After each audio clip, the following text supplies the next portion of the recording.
Joke అన్నాను కదా! అదేంటంటే, ఏ రాజకీయ నాయకుడైనా ఎమ్మెల్యే అవ్వడానికైనా, ఎంపీ అవ్వడానికైనా మినిమమ్ 50,00,00,000 నుంచి 100,00,00,000 ఖర్చు పెట్టాలి. నిజంగా రాజకీయ నాయకుడికి సేవ చేయాలి అనుకుంటే, ఆ 100,00,00,000 ఫిక్స్డ్ డిపాజిట్ చేస్తే ఏ బ్యాంకులో అయినా ఎర్రం చేత్తో నెలకు 50,00,000 వస్తాయి.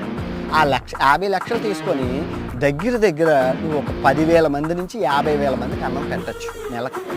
ఓకే. సేవ చేయాలనుకుంటే నువ్వు ఏ విధంగా అయినా సేవ చేసుకోవచ్చు.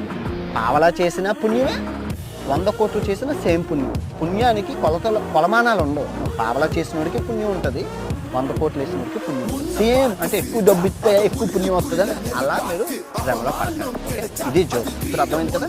సేవ చేయాలనే మానవ దృక్పథం ఉంటే ఆడు ఏ పొజిషన్లో అయినా చేయొచ్చు. ముష్టోడి కింద ఉండి కూడా సేవ చేసుకోవచ్చు. ఒక్క పుట్టిన పుణ్యం. పుణ్యం అనేది నీ మనశ్శాఖకి తెలుస్తుంది. నీ ఆత్మ సంతృప్తి లేని పని ఎప్పుడు మీరు చేయదు.